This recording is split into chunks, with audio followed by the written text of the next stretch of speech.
I'm not role-playing that. That's fine. Well, hello and welcome. As always, I'm your friendly neighborhood, Dungeon Master Peter.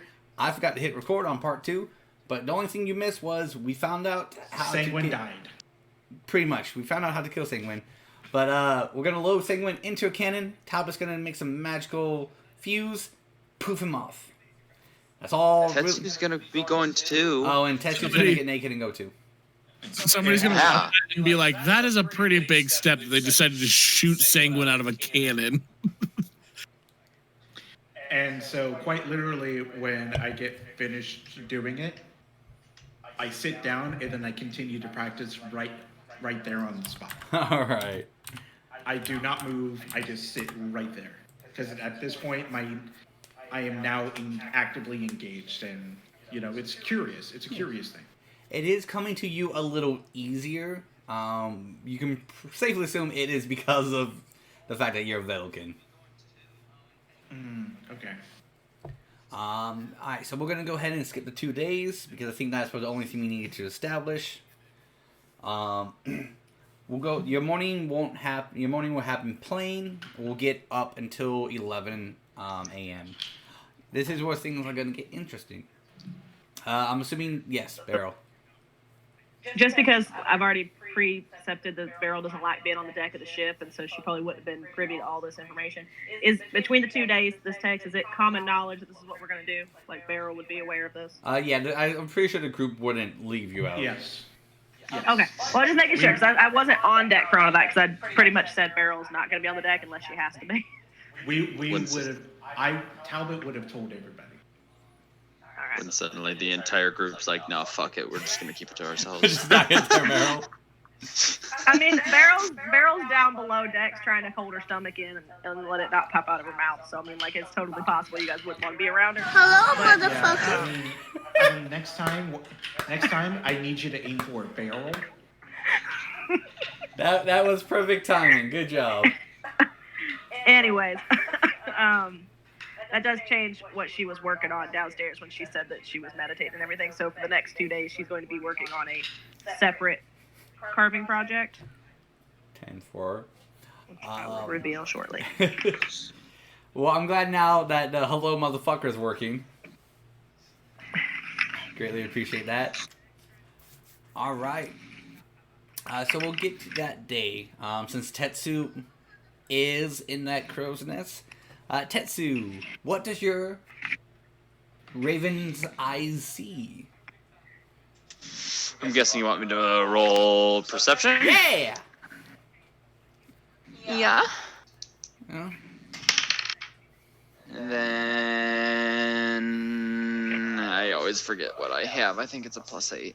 You do. It's a +8. Awesome. So I got a 26. Perfect. And to already state this, everyone's spells are full, your HP's full, you're ready to go for the day. So no one needs to ask that question. Alright, off in the distance, Tetsu, you do see 2 large wooden figures. This is quite far. It looks like this is going to be at least another 45 hour before you get close to them. Yeah. You can assume they're ships. You just can't make out any distinct features yet. All right. So immediately he's gonna report. That's what's there.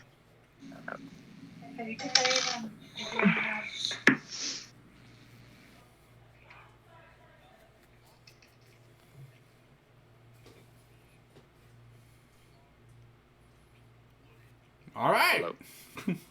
Oh, there it is. Sorry, I was waiting for. So Sorry, that information was passed on. Yes, that information got passed on. He would have reported that to everyone. 45 hours, correct? 45 minutes to an hour. Oh, okay. Sorry, what was that? I was grabbing my food. 2 large bodies of wood. Tetsu assumed that they're ships. Quite off in the distance. He got really good on his perception, so his eyes saw that far away. My raven eyes. what my raven eyes can see. Was your raven able to discern any significant features? Not yet. Flags. DM, was I able to see any features? Not yet. Nothing yet. I think at this point we should let Typhon know so that he's not surprised, and we may have enemy ships within the next 45 minutes to an hour. At least to prepare in the event that it does occur. We're not exactly sure what they are. We should be on high guard. Alright, Typhon will go. I figured this would happen. I figured they would be here. Alright, well, y'all go get ready. It's almost showtime. Senguine starts meditating. Getting ready. Before you meditate, Senguine, Beryl was coming to look for you. She's gonna pop up on the deck, so she's fairly sure that's where you're at, even though it's not where she wants to be. She's gonna walk up to you, and she's sorry to bother you, Senguine. Looks like you're settling in for a talk-see with your god. But I just wanted, before you take off on this mini adventure, I am not going to be accompanying you. I think it is important for me to stay on the boat and help with whatever these other two ships might do, so that you have a boat to come back to. But I did make something for you.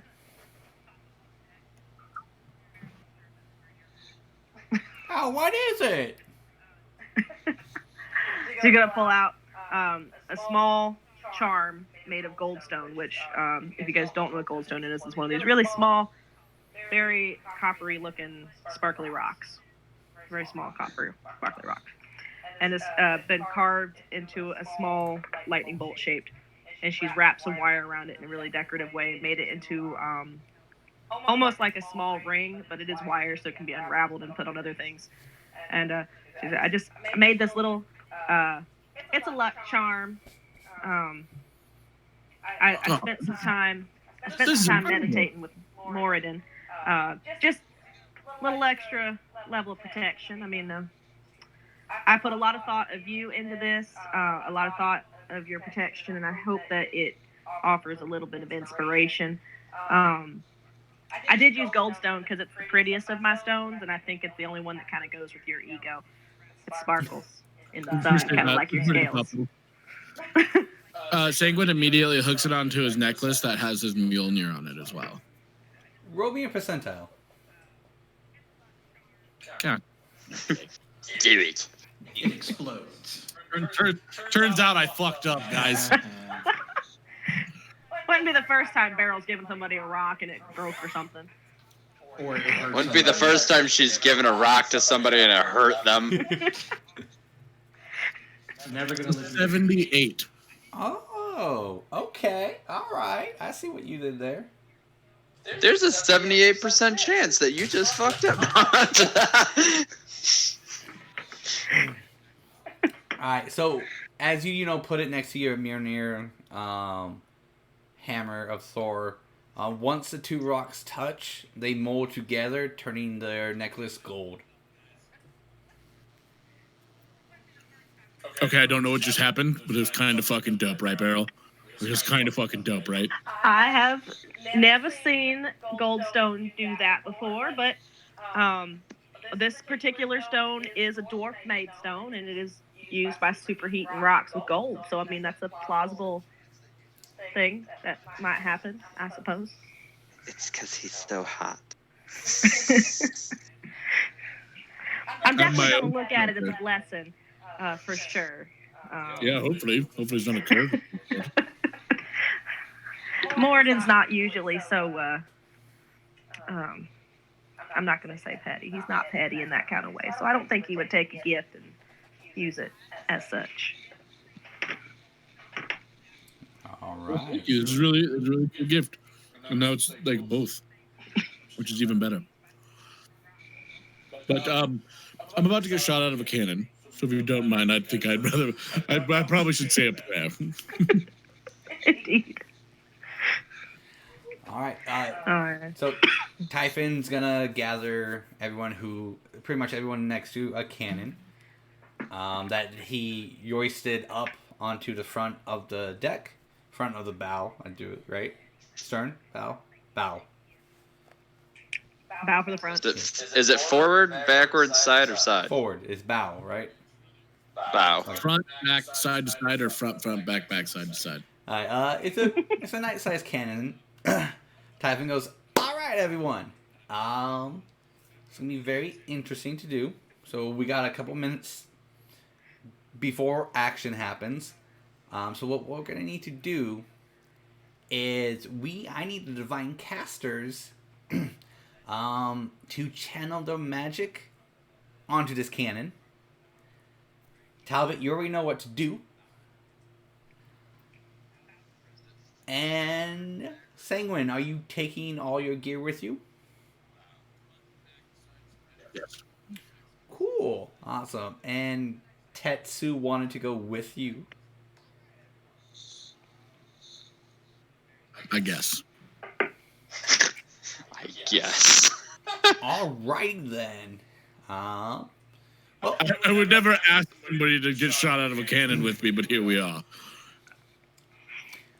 Well, I wouldn't just get shot out of the cannon with anyone. Before they get shot out, Cora will cast aid on the two of them. Awesome. Senguine, can I see that spear of yours?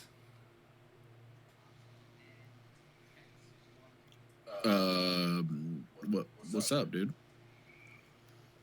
I mean, yeah. What are you gonna do? I need it. Oh, you'll be fine. You'll be fine. Okay, I give him the spear. Perfect. He Playing. weighs over a second cannon. Awesome. Takes the spear, jams it into your cannon, and then brings the other cannon and jams it to the other end of it. Perfect. That should work as a conductor.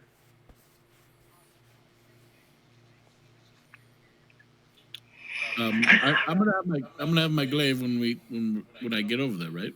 Oh yeah, that'll be fine. It's just if I'm firing two people, I need magic to be flowing through both of these cannons. And your lightning rod works best. Oh, the javelin. Okay, I thought you meant my glaive. Okay. Oh no! Oh, I forgot it's a javelin. Sorry. Yeah. It's gonna work as a conductor for these two. So. Oh, I'm ready. Let's do this thing. Perfect. Talbot. Can you go ahead and make 2 fuses? I can. Core, if you have guidance, I never hurts to have guidance. What does aid do? You get 5 extra hit points. They are temporary hit points. Yeah. I do have guidance. Do you need it? Anything will be. In order for them to be safe, just guidance. Just keep pumping it into me as I work. Beryl also has guidance, so we can take turns. Alright, so the way this will work is Beryl will be on one cannon, Core will be on the other one. Since you guys have plenty of time before any combat would happen, you guys can just take the time and channel these magic in. So you don't have to make any checks. Talbot, on the other hand, does have to make checks. Yeah. So that means for the full about 45-ish minutes, you and Core will be funneling your magic into these cannons. Which, before anyone asks, does have some runic symbol on it. And no, it's not Eugene's.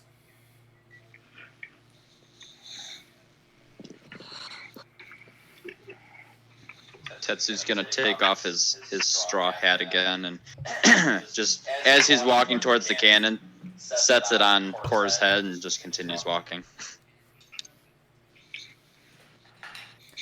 Typhon Cora will crits. look over at Beryl. He likes us. Alright, so Talbot, what you got? I have not rolled it yet. Am I rolling with advantage? No. She did practice. She did practice for this. Okay, so since you did, I'll give that you did practice. I will let the first fuse have advantage, but the second fuse does not. Okay. All right. The Would second we one will be- survive, but Tetsu will not. Oh, yeah. 23. New character. Okay.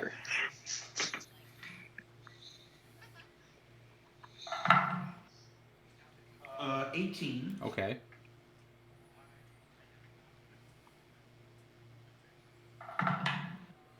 Natural 20 for 24. Okay.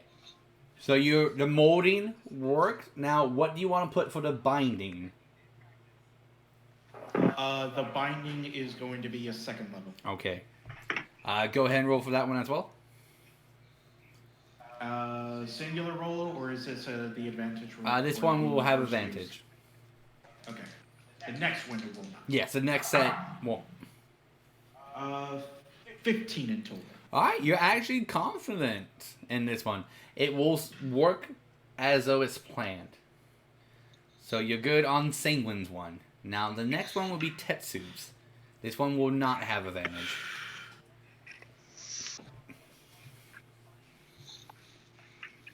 As I complete the first one, I say, this one is good to go. This one's ready. The other one, let's give it a shot. Guidance. Give it a shot. 14. Okay. Wait, was that with guidance? So for Peter's knowledge, what is guidance do? That adds the D4, doesn't it? Does it add, what is it, a D4 added to? As you touch one willing creature once before the spell ends, the target can roll a d4 and add the number rolled to one ability check of its choice. It can roll the die before or after making the ability check. Then the spell then ends. Would I be able to use guidance? Yes, if you want, but you can't keep using guidance on all four checks. I'm doing it on the first one. Okay. So go ahead and roll the D4. Adding 4, so 18. All right. Second check.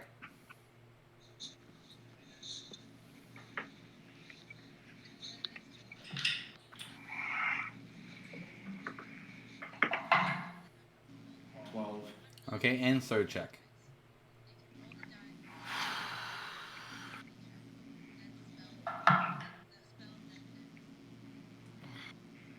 Seven. All right. Give me 1 second. Damn. All right. So as you look very like you know that third check you molded it all the way up, but for a split second you just messed up. But you feel a touch on your shoulder, and you can see Iris is aiding you with it.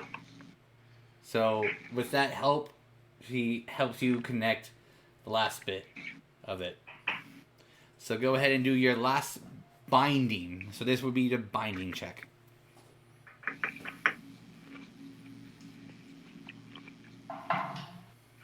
Fuck. 9. 9. Yeah. Well, good thing. Better. Good thing. We all know that Iris would have cast Bardic Inspiration on you. So go ahead and have that Bardic Inspiration. Translation: Peter doesn't want to kill a character on this. Is it a D8? I do believe it's a Is that the D8 roll? at her level. Predominantly because he knows my other character choices. 14. Okay. And predominantly, like, you do have another Arcanist who's not doing anything, so... I mean, Iris would want to help somehow, so... Not playing her character too much, but aiding where needed, in case needed.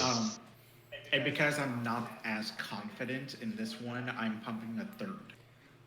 Third, you said. Third. Okay. There's on the second fuse, because I'm not as confident, I'm gonna pump a third into it. All right. When you pump in that third, you knew at that moment that if you did anything other than a third, it would have just exploded, and you probably would have shot your friend into the sea. Yeah. Nah, but with this one, you are confident that it will be enough to get them to their destination. I connect and I go, it's good. It's good enough. A little sweaty. Talbot's a little sweaty, but, she got there. Typhon will go, awesome, we're almost there. 1 second. He's gonna... We go for the fist bump on Talbot. What was that? Go fist bump. Senguine goes for the fist bump on Talbot. Hold on. Prestidigitation the hand.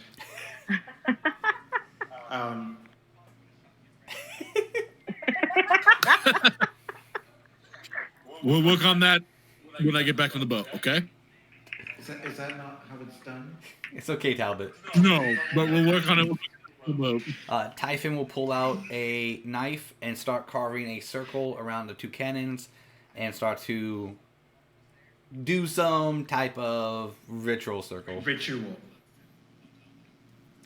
I will attempt to aid him in whatever he's doing. Oh, Typhon go, no, I will attempt to aid. you don't want any part of this ritual. Just trust me. Prestidigitation the other hand. So one more. Go ahead, Tetsu, and give me one more perception check. If you don't beat 18, just let me know. So let me know if you don't beat 18. Rolled off the table. Try that again. Alright, plus 8. 1, 2, 3, 4, 5, 6, 7, 8. 19 bitches. Yeah, one more. Alright, you guys are close enough. A couple yards away. But you do notice that one ship is of the Dragon Slayers and another ship is of the North Star. They look like they are about to do combat. And you can see He is your going to destination relay that. past them.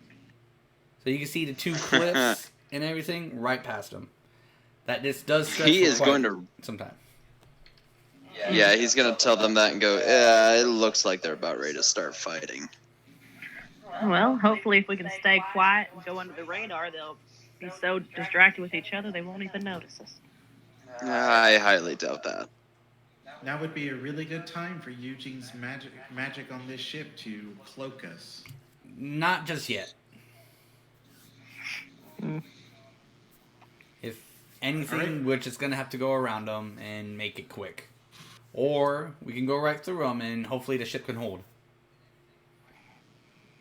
I would suggest going around them. You Yeah, two don't I need to don't worry think we- about it because you won't be on the ship for this. Yes, but I would like a ship to return to. I'm sorry.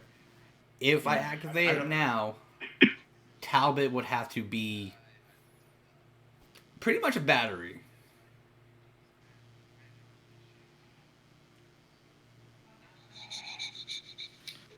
Not ready to do that.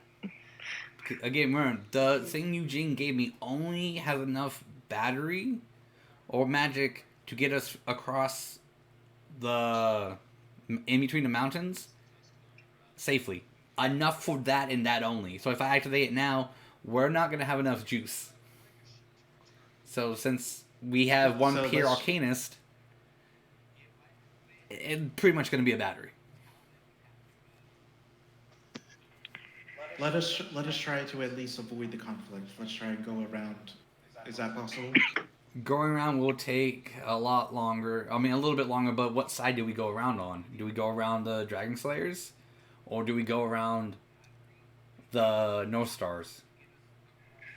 Well, Typhon, are you in good standing with the Dragon Slayers at all? Or are you on the run? They still think I'm dead. But So you're not in bad standing then? I'm in no standing at the current moment. But the issue would be, no matter what side we go on, it's going to look like we're aiding the other as a flanking maneuver. So we either go left, Well, we're go not right, let- or Go in the middle. Oh, but that is a bad decision. That is a bad decision, yes, but What if We're not flying. What if we raised a white flag and went into the middle? We'd be caught in the crossfire if they decided to ignore the white flag. correct. But And at least in that attempt, we would at least show that we're not hostile and we're just looking to pass through. true, but then it involves a ship with supplies going past that could be used for either one of them. A truly neutral ship would probably just anchor off a ways and wait for them to do their business. But And then that would mean, do we stop? Do we not aid one? I'm just saying that's. We're in a pickle right now. That's no matter what decision we choose, we're in a pickle. I'll leave it to you guys since you guys have more at stake in this. But if you want my input, I'll give it. Actually, I've been giving my input, so scratch that. Well, personally, I think we should take the Dragon Slayer, like, come around behind them. Of the two parties, that's the one that I feel is not. We're on the fence about whether they're okay or not. I mean, the North Star has definitely got something going on because they're going after Senguine for some reason or another. But if we go across their side and they ask where Senguine is, we can honestly say he's not with us. Right, but they also know that we work with Senguine, so they might take us just to have us, and then hopefully Senguine will come after us. We do lose. We also got to consider if we have to do combat with them, whether what side we pick, we lose 2 of our members, which I'm fine with because Senguine needs his power back. It's just what side, if it does come to combat, do you think we can take?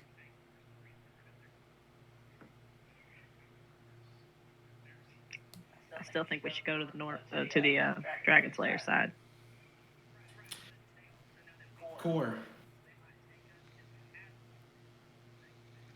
She's currently AFK right now, but she's listening. Okay. I'll trust your judgment in this. Dragon Slayer side. Does Senguine or Tetsu have an input? I don't think Senguine really feels he has a place in this argument because he's not going to be on the ship. That's exactly how Tetsu feels. He's not going to be there, so... So Typhon will reiterate, if we do pick the Dragon Slayer size, that means we're going to be flanking the No Stars. At the very least, if you're not in bad standing, they might give us half a moment to decide to help or pass by. As long as you keep going and you don't stop to fight, you just keep going, you should be all right, considering the ships are facing towards us and we are facing towards them. It'll take them a moment to turn their ship completely around to chase after. And what we can do is we can fire off cannons but not deliberately hit anyone. Well, I don't know if that's a good plan at all. Any firing at all. Well, you gotta remember, we are still going into Dragon Slayer's territories. So if it just looks like we bypass the ship without helping, people may have grudges. We a cargo ship, right? That's what we were playing as. We are a cargo ship, yes. So it would be believable that we wouldn't have necessarily a bunch of fighting cannons. This is true. We would have some only for protection. Well, right, but no cargo ship is going to willingly jump into a battle. Yes. True, but if we're a cargo merchant ship, it might be favorable to fire some duds or fake fire. So when we do go, we can use this story as kind of an alibi or a concrete thing that we're here to help, not here just to do our own business. Because we do need the Dragon Slayer's help in the end game. Or we can do vice versa and try to get the North Stars to help us. I think right now the North Stars, we are currently trying to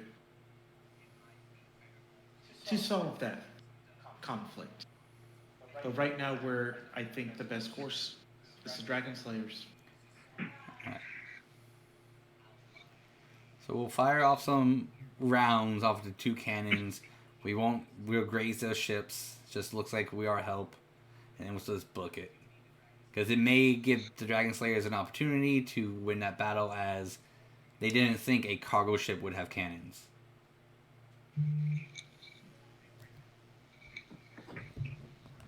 But everyone should be on guard and ready. At this time, I will attempt to go into a short rest. I'll be right back. Okay. So that I may be able to use Arcane Recovery to recover spell slots. What is Arcane Recovery? It allows me to recover spell slots. And the highest I can go is half of my level. So I'm a level 6. I can get 3 first level spell slots back. Okay. Or I can do 1 second and 1 first. Or I can bring 1 third. Okay, does that require a short rest? It does require a short rest. Okay. I don't think you have Which is enough why time for it, though. which is why I am attempting it. I don't think it will succeed, but she will attempt it. You know what? Roll me a percentile.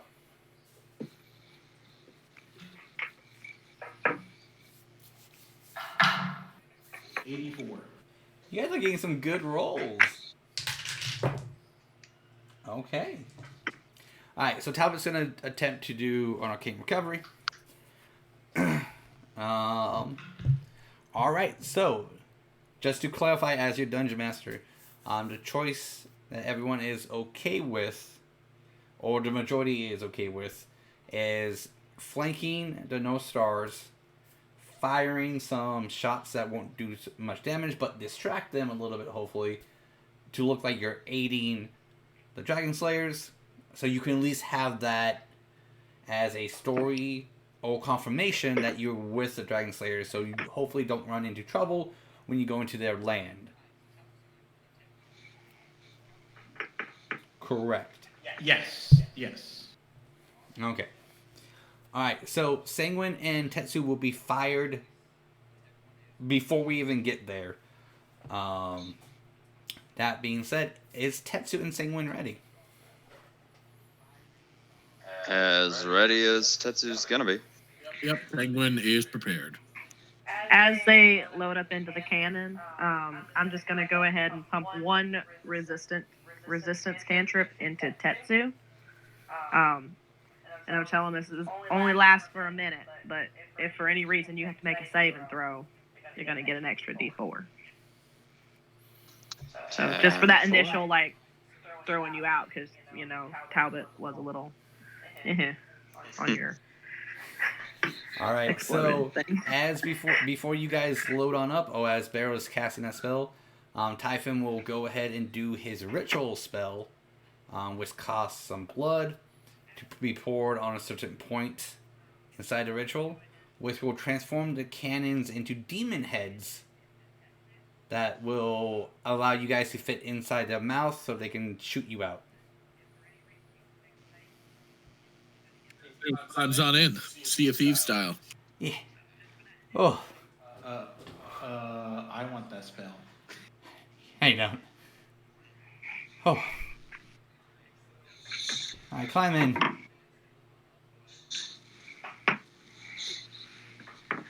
Why do you look like a Jamaican mom? It's I realize the Magic the Gathering thing is on the green. Oh no, I like it. I couldn't find my beanie, so I feel naked if I don't wear something when we do D&D. I'm so sorry to the people of Jamaica. Alright. Typhon's gonna go. Okay. He's gonna pull out a vial. Crap! No one here knows it, except for Core. Because I don't think Senguine was there at the moment. Okay. He'll pull out a vial, drink it. You will see that his face will kind of turn more as of a demon. And then he will breathe fire. Breathe fire on both fuses to light it. It will ignite. And then these two demon heads are just pretty much going to spit you guys directly out with a giant blast from your butts. Not from your butts, but as you guys rocket through the air. It is a Rocket Man. It is a very loud blast, so you can safely assume the two other ships dramatically heard it. Alright, so we are gonna do Senguine and Tetsu really quick. We're gonna keep to the ship first, because as long as everything goes well, there won't be combat on the ship, so we can go directly to you two. Okay? Go. So for everyone on the ship, what I'm gonna have you guys do. So this will be the moment of going on the side of the no stars. So you guys saw that cannons are gonna be firing from both ships. They do see you guys, and some of the cannonballs do come your way. But with Typhon maneuvering, he's able to maneuver enough. And you can still see spells flying as well, from magic missiles to some fireballs here and there. So there are casters on both ships. It looks like, arrows are flying as well. So this is a heavy battle. So for each player on the ship, go ahead and roll me a d20 just flat.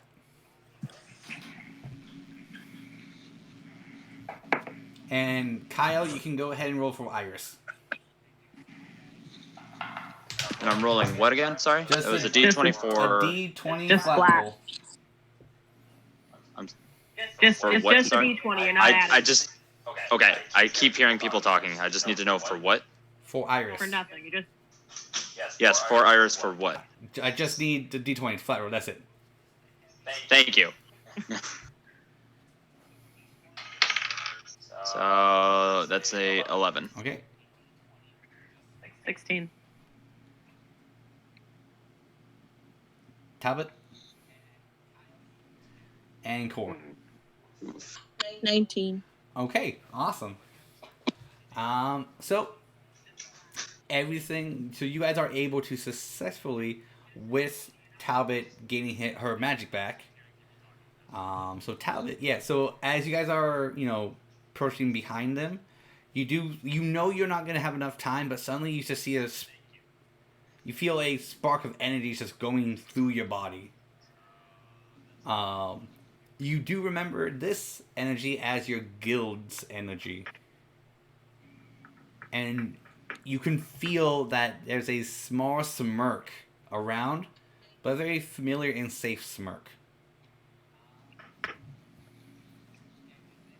Smiles with comfort. And it allows the Arcane Recovery to be successful? Correct. Okay, I will be regaining a 3rd level slot. All right. And that's it. All right. So, just for what I want to know, when you guys pass the North Stars, does anyone want to cast any spells onto the North Stars?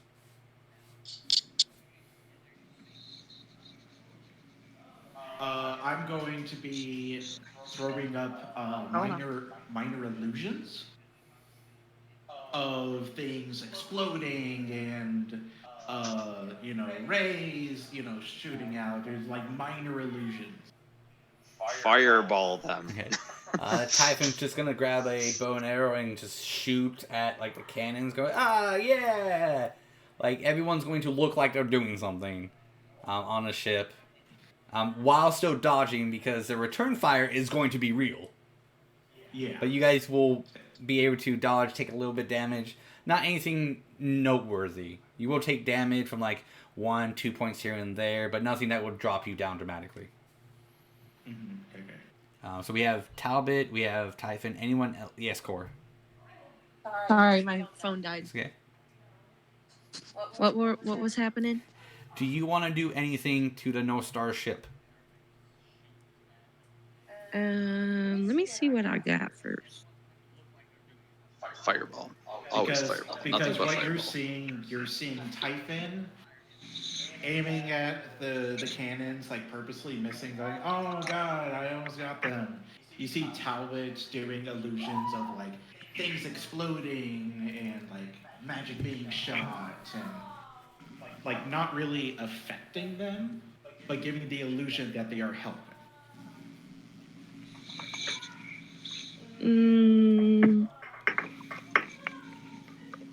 Occasionally I fire off a firebolt, but it just arcs into the air. That's They just fun. go, oh. Iris would probably do like sleep. Yeah. How far are they from our ship? About probably like 60 feet. And this is the one time where Iris would use bardic inspiration. You can have inspiration. You.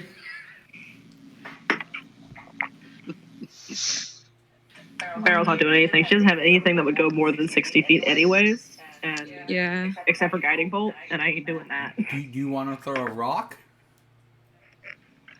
Heckin' no. Okay. What's You that? could do sacred flame. on My the my edge of the gems, boat. my No. gemstones are for important shit. That's fair. What are you talking about? You can sink an entire ship with one of those things. Alright, so Just because you got a hard head doesn't mean the ship's gonna be that so bad. Beryl and Core aren't gonna do anything, right? I'm a healer, mate. I'm waiting for somebody to get hurt. Alright. Correct, Core? You're not gonna do anything? I'm not gonna do anything because everything I have to be within 30 feet. Touch me and pretend you're healing me, but really give me guidance. There you go. Sure. Alright. Yeah, occasionally I fall and be like, firebolt in the air. Which Iris' performance it makes everything believable. Okay. Yes. Oh, when that case, Because in that it- case, because it Beryl's just completely- gonna walk among the crew and just hit resistance. So if anybody has to make a saving throw for any reason, Perfect. You guys will be able to get past them. You can see that the Dragon Slayers are now kind of like, with the distraction of you guys, kind of going to eventually win the battle. Because you're distracted enough, which is perfect. You get to the mouth of the...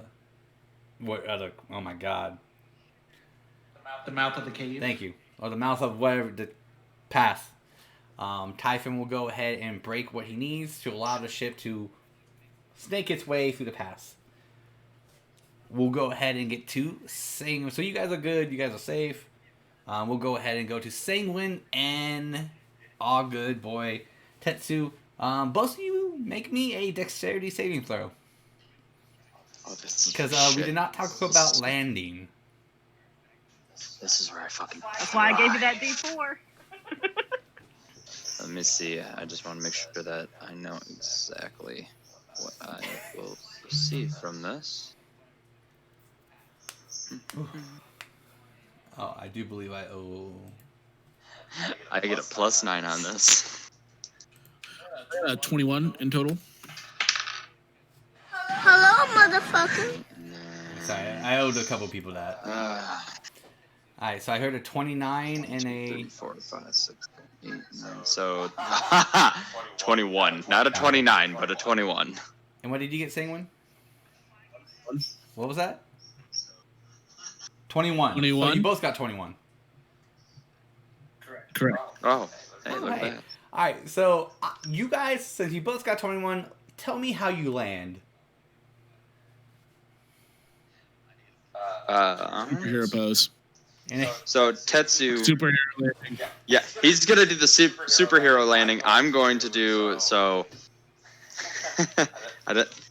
I'm going to pull because he still has, you know, like wings on his arms, but he can't fly. So he's gonna pull a a falcon landing, where like when Falcon, whenever he lands, he pushes out his wings real quickly, jets, and then lands.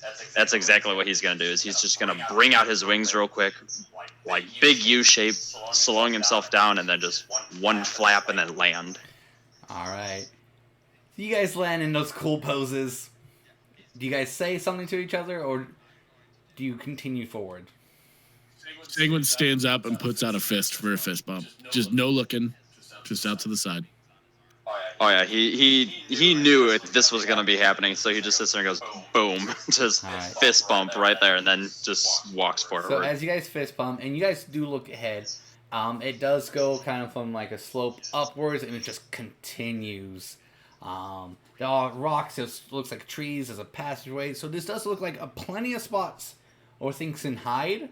It's also now, since Senguine has landed here, the storm has overcast the whole thing, and it starts to feel a lot colder now. But the moment... Sorry, go for it. No, go ahead. No. Okay. The moment you two fist bump, Tetsu transforms into a raven. Oh, interesting. An Okay. actual bird. Is he Hugin or Moonin? What was that? Is he Hugin or Moonin? Ugin or Moonin? Those are Odin's ravens. Oh, sorry, I couldn't Senguine, hear you. Hugin or Moonin? Just raven. Let you decide. All right, just before that, can I do one thing? What? Because I was gonna do this as soon as he started walking forward, so that way there was more backup for him. He was going to reach into his rust bag and pull out one of his animals, and just kind of toss it off into the woods, so that way there was something there just kind of prowling about to protect. Do you get to pick which one that comes out, or is that random? No, it's a roll, and I rolled. What did you roll? So I rolled my 8, which is his name is Little John. If anyone has ever seen the animated version of Robin Hood, you know who Little John is. Nah, fuck that He shit. is a You got a bear? He's a brown bear. All right, so this is how it's gonna happen then. So if I'm gonna allow this, but on my terms. Okay. So fist bump happens, but it was in that motion of fist bump. Oh, let me go ahead and grab this. Morphs into a raven. We'll say that the raven drops on the ground, kind of just looks at Senguine, and then let's see. Left or right, Senguine? Left or right? Right? Right. Okay. Sorry. Button. Its right eye pops out and turns into a brown bear. Dope. So Senguine's gonna look at the raven and go, "I'm just gonna take this as a sign from Thor. Fly along, little buddy." And he's gonna start running up the hill tries to get to the highest spot. All right. At this point, you guys do notice that you have about a couple of minutes ahead of the ship. So it will give you a leeway in case of skill checks or timing for some failures if needed. But you also gotta make sure that once that ship is there, that you guys are at that point to jump back off. Yeah, no, Senguine's taking a nice little jog up this hill. All right. So since this, ironically, we call this the Hill of Faith, I'm gonna have Senguine roll me a d20 plus whatever your spells are based off of. No proficiency modifier.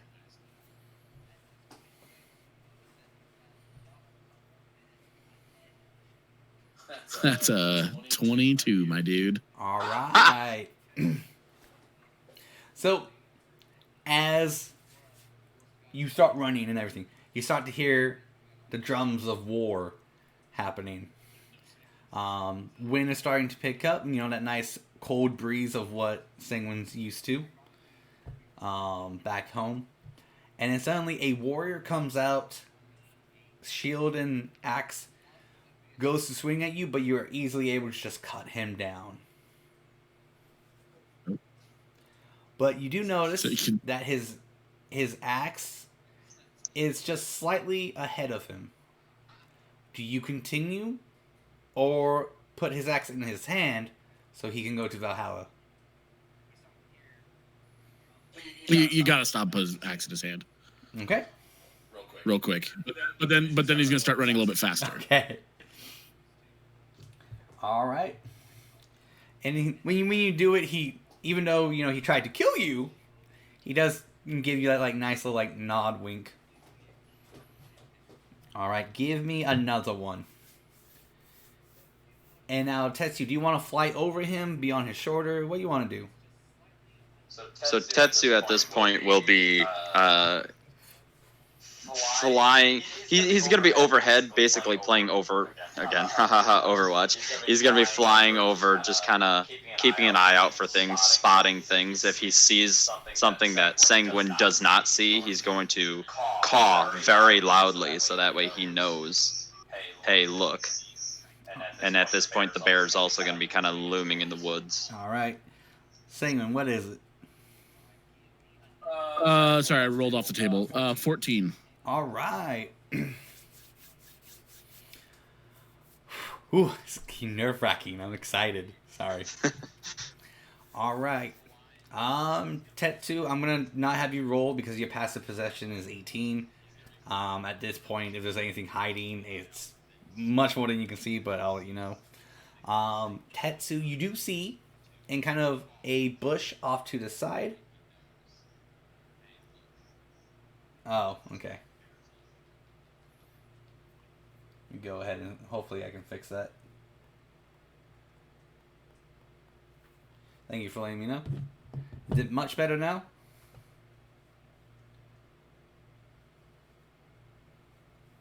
How about now? What is it? Oh, it was saying we're getting feedback. Oh, we'll let you know soon. Oh yeah, because of the Twitch. Okay. All right. You see that since Senguine is more focused on running, he doesn't see an orchard in the back, like in a bush with his bow drawn. Do you do anything, or do you let it happen?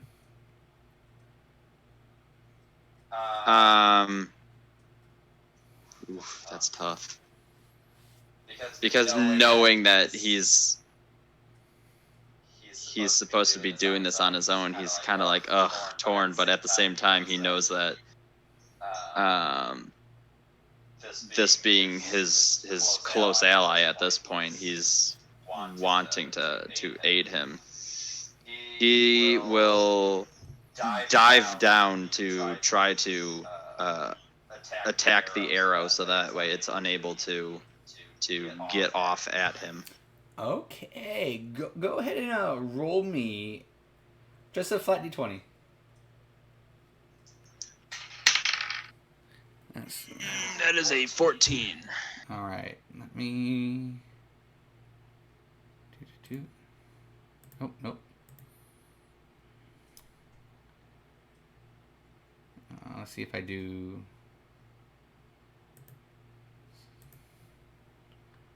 Hello? Nope.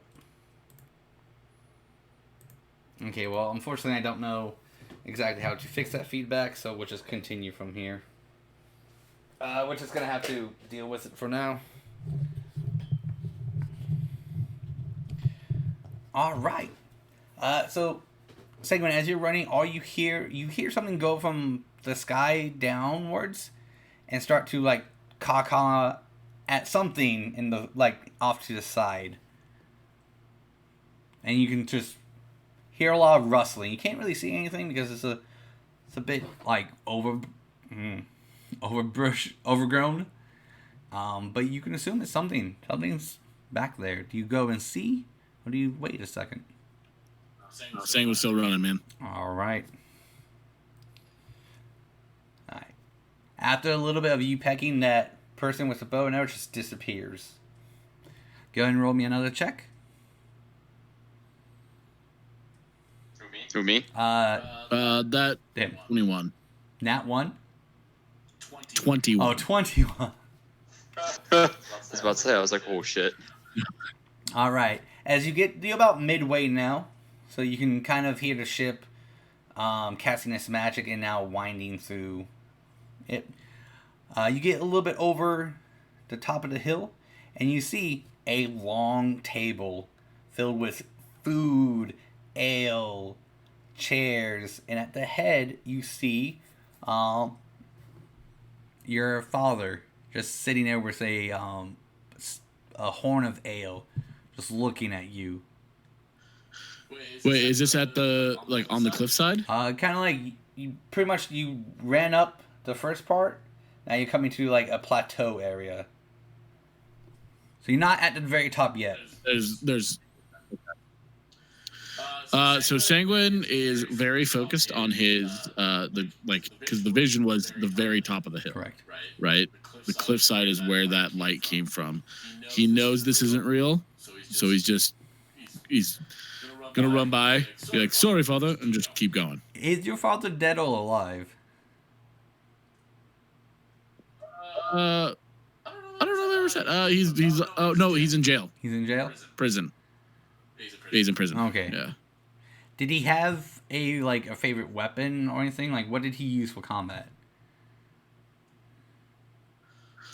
Probably hand axes. Okay. So as you... No? No. Dane axe. Big Dane axe. Just fucking huge. So as he can see that you're looking right, like, past him running, he just takes that axe and tosses it at your feet. Hop it and run. Sanguine's on a mission, man. Alright. He is going to try to tackle you. Let's see if I can get that grapple. Go ahead and make me a acrobatics check.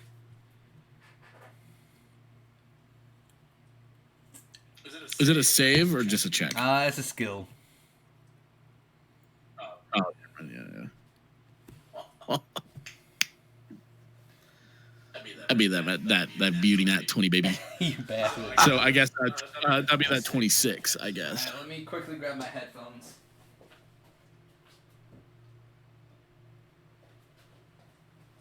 Ooh, I've been rolling so shitty, and so it's really nice to actually have some decent rolls. How'd you like? When it matters. How'd you like that Raven support, man?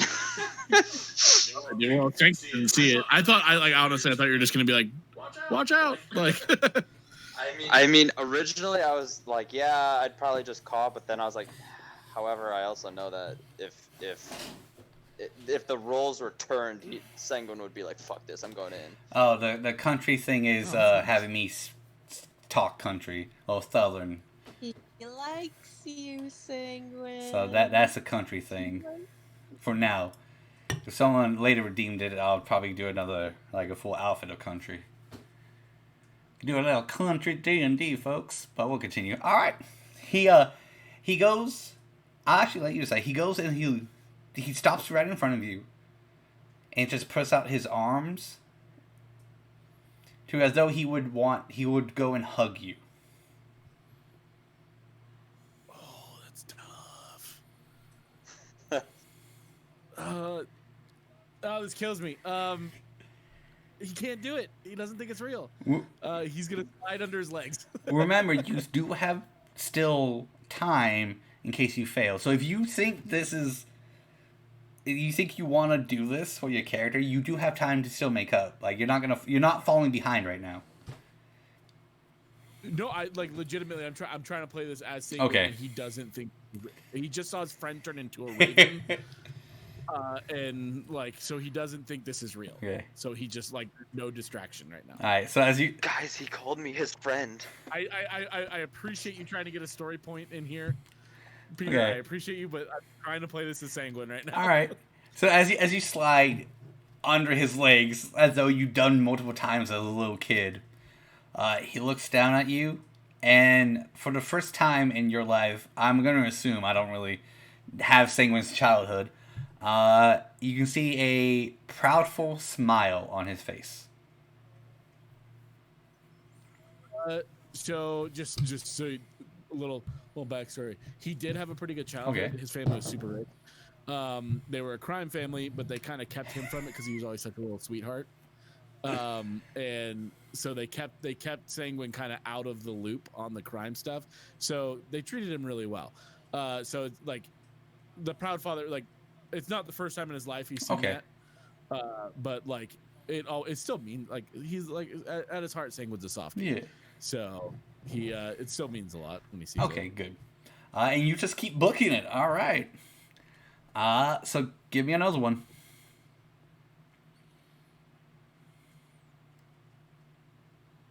Uh, 15. 15. All right. God, thank God that's 7. All right. Oh, 15. All right. So you get, you keep running up and you get to the mouth of a cave. And you can just smell just wickedness from it. You can actually literally smell it. And a roar comes out, and out from this cave comes a troll. Just towering above you. Just stopping you, like he's blocking your way through. Okay. Senguine's gonna hit him with his glaive. Okay. And he's gonna try to smite him. Oh. Okay. Roll me a D20 plus the same thing I have you been. Oh God, words. Roll what have you been rolling? Sarcastic. God damn. That's a 13. Okay. So you go and you try to smite it, but you just hit it, slash it, and just no smiting comes out. The troll looks down. Okay. Senguine's gonna try to keep running. See what happens. It's going to smack you, like it's gonna backhand you, and just smacking you 10 feet backwards. You took a little bruising, like you got smacked by a troll. Yeah. So I gotta find a way to get around this guy. I'm gonna call to Tetsu. I'm gonna yell up and be like, "Hey, you wanna swarm this guy's head a little bit so I can get around?" Oh, he's like, so he's just going to because I'm assuming after the archer I've taken back up into the air, right? So at this point, while he's up in the air, because this troll is so focused on him, I'm assuming that he's just gonna dive down and just go straight. I don't know. Have any of you played The Witcher? I played like 20 minutes of it, then stopped. It just wasn't for me. Did you play The Witcher 3? That's the one I stopped at. I think I got through the intro, and then that was it. Do you remember the scene where the crow dive bombed directly into the person's mouth and tried to eat its way through? Oh yeah, I remember that. So he's basically doing that just to the eye, and just he dives in at its eye and then just is clawing with his talons at the eyes to try to blind him. And as that happens, Senguine's gonna try to run around it. All right, so we're gonna get something even better than that. As Tetsu is doing that, and as you're about to sprint past it, that bear just comes off from the side and tackles the troll, just full on Stone Cold Steve Austin spearing it, and just taking it down the path. Get him, Little John! So Stone Cold Steve Austin doesn't spear. Oh, who was it? Goldberg. Sorry. My bad. Okay, Goldberg. Sorry, I haven't seen wrestling in God knows how long. So yeah, that's what a natural 20 would do when I rolled it. All right. So now, Senguine, into the cave you go. Do me a check. That's a 26. Oh, so good. All right, you get to a stone door, and what you see is Nordic runes all over it. It's a puzzle. With that 26 that you just rolled, you're able to piece it together, and it tells the history of Thor and Odin from their rise and peaks and even to the falls. As falls as in their struggles that they had to go through in their lives. and how they became gods and how people ended up worshiping them. So you're able to put that puzzle quickly together. Like, that's easy. I thought this would be difficult. Oh yeah. I mean, Senguine's a student of Thor. Yeah. You figure that out pretty. Makes sense. Yeah. Go ahead and open the door, and then you're at that final stretch. You see that after that door, it's just a tilt going up. So you have just one more thing left. Do me that one last roll. That is a non-nat 20. Hey, it's still 20. All right. So as you start to sprint, every time you out of the cave you move, a pile of gold and treasure appears at your side. Do you stop or do you keep going? No, dude. No, Senguine doesn't believe any of this shit's real right now. All right. He's like fully vision questing, dude. All right. So after halfway, it's from gold to riches comes weapons, ships, women, food, ale, everything that a warrior would want. Do you keep going? Yeah, because at his heart, like, Senguine does love all that shit, but at his heart, like, the thing he wants the most is accepted from his god, so he's fucking rolling, dude. All right. As you get to the very top, and then this is storming, thundering, wind, all that fun stuff is happening, and you can see that the ship is just around the corner. Now you have a good, let's say, 5 minutes before it reaches to the point to where you're like, okay, I have maybe one more minute to decide, and then I need to jump. At the very top of the peak, you see a anvil. Just no hammer. So he's gonna walk up to the anvil. He's gonna go, Thor, I've felt your pull. We have been at odds, but I feel you speaking to me now, and here I am, and I am ready. And he's gonna slam his glaive onto the anvil. Oh, okay. Roll me a percentile. Just roll me a percentile. Come on, baby. Let's go, baby. That's a 5. Just saying, let's go, baby. Or 500, depending on what the DM wants. This is how Senguine lost his powers for another. Don't say that. Hold on. Apparently I can't keep my dice together. Okay. As Senguine gets there, you do your thing. You go and smash your glaive onto the anvil. Your glaive just shatters into pieces and lands perfectly on the anvil, but it just shatters there. Broken in pieces.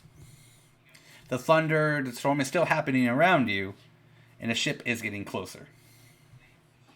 He's gonna put his hand out to try to summon Mjolnir. Come on, baby. Percentile. Let's go. Let's do it. Yeah. Let's do it. I kind of want to what from the chat, but I think the 3 people are me and Rebecca and one other person. What? Yeah. All right, get this. 69. Is it really? Woo! 69. That's a sex joke. Hey. All right. So as you go, you do feel something, but it's just something's not there just yet. You have it. Okay, It's so there. It's just you're missing one key thing. He's going to yell, "What do you want from me, Thor? What do you need from me?" As you get a lightning bolt just flashes in front of you, and you do see it quickly for a brief second turns into Mjolnir, like a thunderous hammer, and it disappears. I don't have Mjolnir. Tried.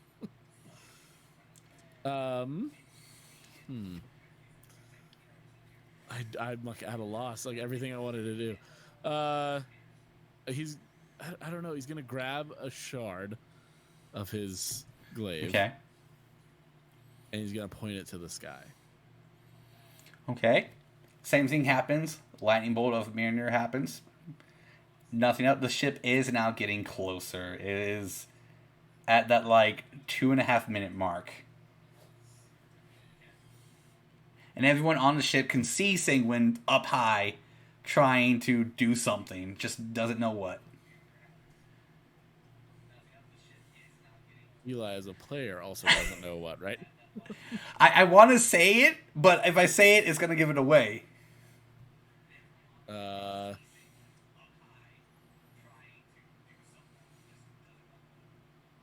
I guess I could try to touch the anvil and try to do something.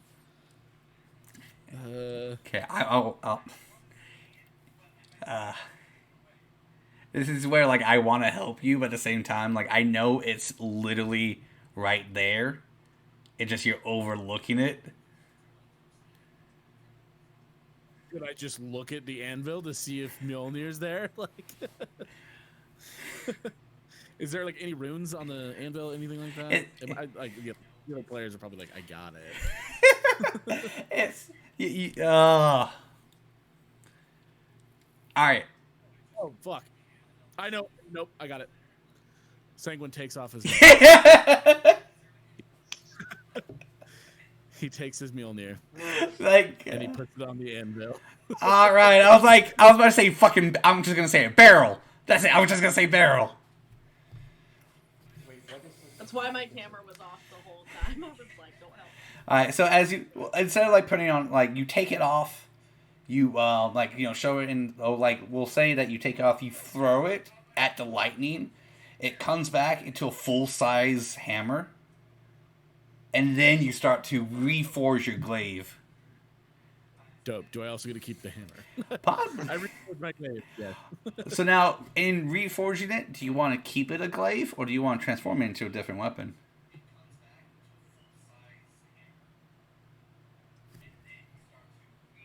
I can't hear you. We can't hear you. I really like the versatility of a glaive.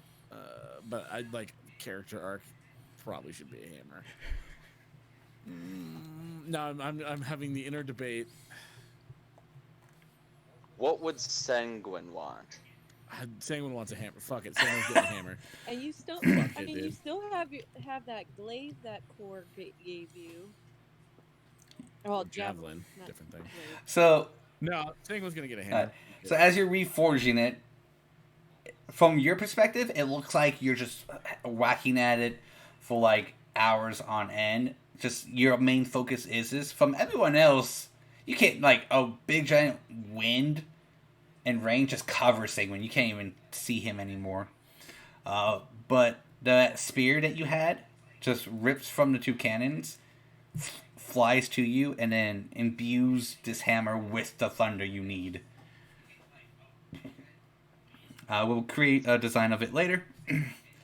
But after a while... Tetsu land on his shoulder and just watch?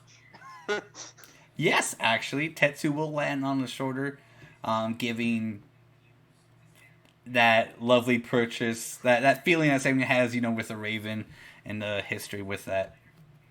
You pound away and you form motherfucker. this beautiful hammer. Do you want it to be a one-handed or two-handed hammer? For sure. One? Two? Sorry. One-handed. All right. All right. After that, you see that the boat, after you finish forging this beautiful hammer, the clouds above you part, and a ray, a pure energy beam of lightning just hits you and your hammer as you do that lovely little Thor pose, and you just feel your divine power coming back full-fledged Senguine. Dope. And so what he's going to do now is he is going to Assassin's Creed leap of faith off of the cliff onto the boat. But when he gets 60 feet away from that boat, he is going to thunderstep onto the deck. Love it. That exactly happens, and then just thunder just ripples where you land out. Superhero pose. Yeah, superhero pose. And you guys just see Senguine. Tetsu's gonna land just like he did before. And Yeah, Tetsu transforms back into his Raven form. Senguine has a brand new weapon and a little bit more fastened gear, with still a lovely golden Mjolnir. New set of armor, still roughly the same, but a little bit maybe different colors here and there. Still does the same thing, but a brand new godly hammer. And Eli just got new art to get. That would be you. I got the first one. The second one is all you. Yeah, no, yeah, for sure. And that's So Senguine stands up and goes, "What's up, guys?" Typhon laughs. I love it. And that's where we'll end for the session. You guys have bypassed the location. Next week, we unfortunately do need Sarah. So hopefully she can get a schedule change. If not, we are just going to continue, unfortunately. Like, we're just going to have to bypass it. And it'll be a lot of Typhon roleplay with you guys. But for everyone at home, thank you so much for enjoying, staying along with us as you did. As always, I am your friendly neighbor, Dungeon Master Peter. Please like, subscribe, share with your friends. And hopefully you enjoyed Senguine's little arc to the top and getting a new hammer. Hello, motherfucker. Yeah! Hello, motherfucker. Love that. Until next time, see y'all later.